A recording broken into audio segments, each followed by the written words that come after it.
Hello students, कैसे हो आप सब लोग।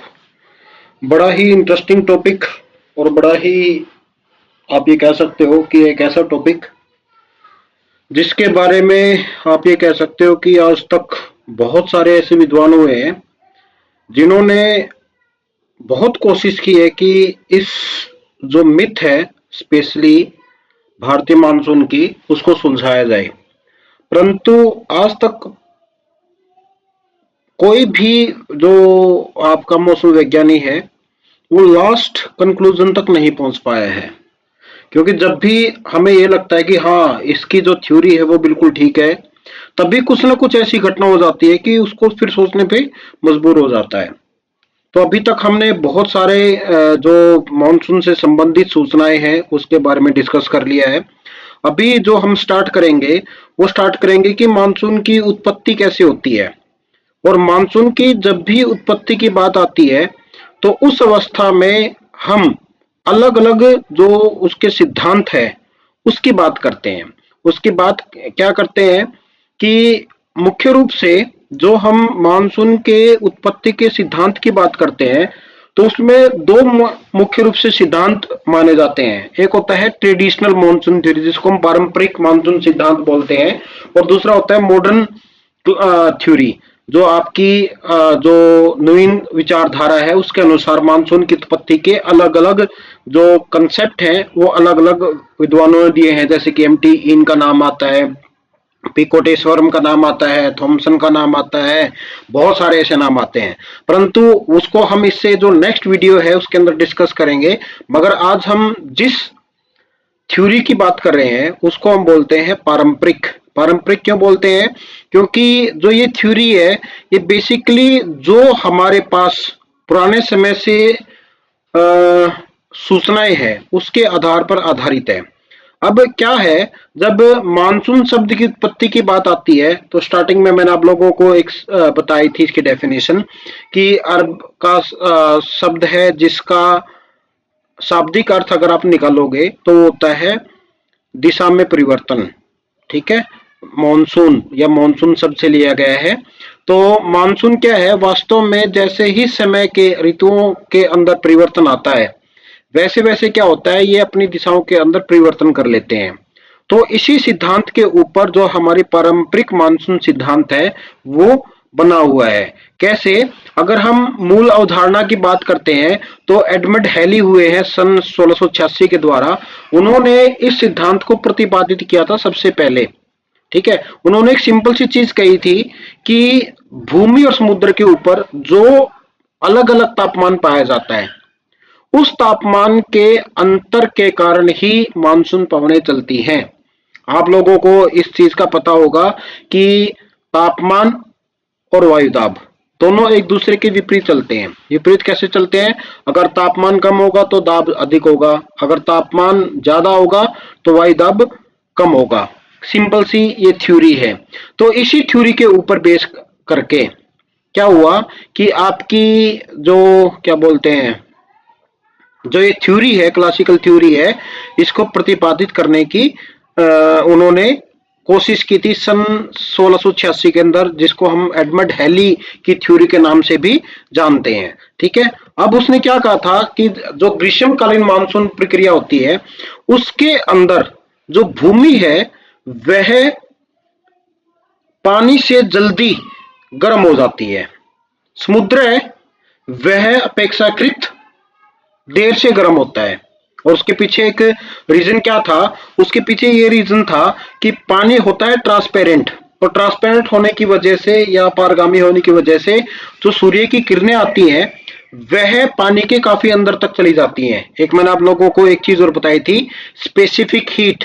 और स्पेसिफिक हीट में मैंने आप लोगों को ये बताई थी भूमि की और जल की दोनों की स्पेसिफिक हीट अलग अलग होती है, जिसकी वजह से क्या होता है कि भूमि तेज गर्म होती है, जिसकी वजह से वहां पर कम वायुदाब का क्षेत्र बन जाता है।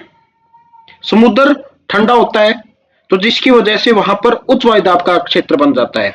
तो उस अवस्था में उच्च वायुदाब से निम्न वायुदाब की तरफ पवनें चलना प्रारंभ कर देती हैं। या साधारण शब्दों में आप एक चीज बोल सकते हैं कि जो पवनें हैं वो समुद्र से भूमि की ओर चलना प्रारंभ कर देती हैं, जिसको हम क्या बोलते हैं, समर मॉनसून या ग्रीष्म मानसून। जब विंटर मॉनसून की बात करते हैं, इसका बिल्कुल उल्टा होता है। उल्टा क्या होता है, भूमि तेजी से ठंडी होती है और पानी धीरे धीरे ठंडा होता है। तो इस कंडीशन में क्या हो गया, यहां पर सिचुएशन बिल्कुल उलट हो जाएंगी। उलट क्या होगी, भूमि अगर तेज गति से ठंडी होती है तो उस कंडीशन में वहां पर क्या होगा, आपका हाई प्रेशर क्रिएट होगा, उच्च वायुदाब होगा। समुद्र के ऊपर तापमान ज्यादा है तो उस कंडीशन में वहां पर क्या होगा, निम्न वायुदाब बनेगा। तो इस अवस्था में क्या होगा, जो पवनें हैं वह भूमि से समुद्र की तरफ चलती हैं। ठीक है, मतलब जो आपकी हाई प्रेशर से लो प्रेशर की तरफ पवनें चलना प्रारंभ कर देंगी। ठीक है, तो इसको हम क्या बोलते हैं, शीतकालीन मानसून के रूप में जानते हैं। ये जो डायग्राम या ये चित्र है ये अलग अलग सीजन का है, जिसमें एक समर सीजन है, एक विंटर सीजन है। अगर आप इसको बड़े ध्यान से देखोगे, ये वाला पार्ट जब हम गर्मियों की बात करते हैं, ये पूरा का पूरा समुद्री पार्ट है। और यहां पर क्या होगा, यहां पर तापमान होगा कम, वायुदाब होगा ज्यादा। ये वाला पार्ट जो भारत का है, ये वाला पार्ट है पूरा का पूरा, यह है लैंड पार्ट। ये क्या करेगा, जल्दी गर्म होगा। तो इस वजह से यहाँ पे क्या होगा, तापमान ज्यादा होगा, वायुदाब कम होगा। तो उस कंडीशन में क्या होगा, यहां से उच्च वायुदाब से निम्न वायुदाब की तरफ पवनें चलना प्रारंभ कर देंगी। और इन्हीं को हम क्या बोलते हैं, इन्हीं को हम मानसून या ग्रीष्म मानसून बोलते हैं। या अगर आप उसकी बात करोगे इंडिया की, तो इसको हम दक्षिण पश्चिम मानसून के नाम से जानते हैं, क्योंकि ये दक्षिण पश्चिम दिशा से आगे की तरफ चलती है। ठीक है, अब ये सेकंड कंडीशन है। सेकंड कंडीशन कौन सी, जिस टाइम पर आपकी सर्दियां आती हैं, उस अवस्था में क्या होगा, ये वाला पार्ट समुद्री पार्ट है, ये इसकी अपेक्षा गर्म होता है, ये ठंडा होता है।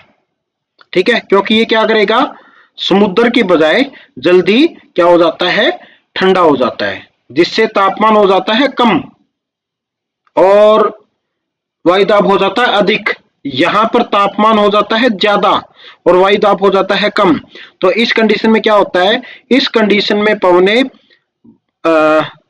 स्थल से जल की तरफ चलना प्रारंभ कर देती हैं। और जो इनकी दिशा के अनुसार है, उत्तर पूर्वी मानसून पवनों के रूप में इनको जाना जाता है। ठीक है, तो ये एक मैकेनिज्म है, ये आपका समर का है, एक ये विंटर का है। उम्मीद है कि आप लोगों को जो ये मानचित्र है, मानचित्र के अंदर देखने से जो इसका मैकेनिज्म है वो बिल्कुल क्लियरली समझ में आ गया होगा। अब क्या होती है कि इसकी कुछ एक सीमाएं हैं। सीमाएं क्या है कि मानसून है वह अनिश्चितता और अचानक आगमन से समझा नहीं पाता। रीजन क्या, जब हम इसकी विशेषताएं पढ़ रहे थे तो उस कंडीशन में हमने एक चीज कहा था कि मानसून है वह अनिश्चित भी है। और दूसरा क्या बताया था, दूसरा यह बताया था कि मानसून का आगमन बहुत अचानक हो जाता है।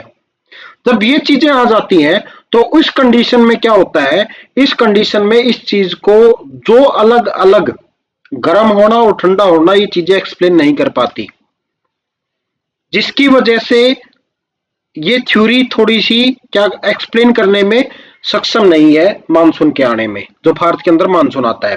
दूसरी चीज क्या है, ITCZ inter tropical convergence zone, जो कि अकॉर्डिंग टू सीजन शिफ्ट होता रहता है। अंत उष्ण कटिबंधीय परिसरण क्षेत्र, जो कि 5 डिग्री उत्तरी और 5 डिग्री दक्षिणी अक्षांश के बीच में स्थित है, वो क्या करता है, जो हमारा सीजन होता है, सीजन के अनुसार वो क्या करेगा, वो आपका अपनी दिशा के अंदर परिवर्तन कर लेता है। तो इसमें क्या करेगा, इसमें आपका इन चीजों को इग्नोर किया गया है। इग्नोर कैसे किया गया है कि उसकी भूमिका को ही नजरअंदाज कर दिया गया। दूसरा, जितनी भी आपकी जेट धाराएं हैं जो ऊपर बहती हैं ऊपरी एटमॉस्फेयर के अंदर, उनको भी नजरअंदाज किया गया है। तो इस थ्योरी की ये कुछ एक ड्रॉबैक हमें देखने को मिलती है। तो ये सारी की सारी चीजें हमें क्या बताती है कि हमें मानसून की उत्पत्ति को बताने के लिए स्पेशल रूप से कुछ नए कंसेप्ट को समझना पड़ेगा, उनके ऊपर भी डिस्कस करनी पड़ेगी। और वो क्या आएंगे, वो हमारे मॉडर्न कंसेप्ट के अंदर आएंगे। किसी मॉडर्न कंसेप्ट क्या है मानसून का, उसको हम अगली वीडियो में क्या करेंगे, डिस्कस करेंगे। उम्मीद है आप लोगों को जो ये क्लासिकल थ्योरी है मानसून ओरिजिन की, ये समझ में आ गई होगी। अगर तो मेरे आप लोगों से आग्रह है कि आप लोगों को वीडियो पसंद आ रही हो तो इसको लाइक कर दें, चैनल को सब्सक्राइब भी कर लें और अपने दोस्तों के साथ शेयर भी करें ताकि उनको इस चीज का इंफॉर्मेशन का लाभ मिले, उनका भी ज्ञानवर्धन हो। अगर आप लोगों को कोई क्वेश्चन है, अगर आप किसी और टॉपिक के ऊपर या कोई टॉपिक समझना चाहते हो तो उसके कमेंट में आप लोग उसको बता सकते हैं। मैं अगले वीडियोस पे बनाने की कोशिश करूंगा। बहुत बहुत धन्यवाद।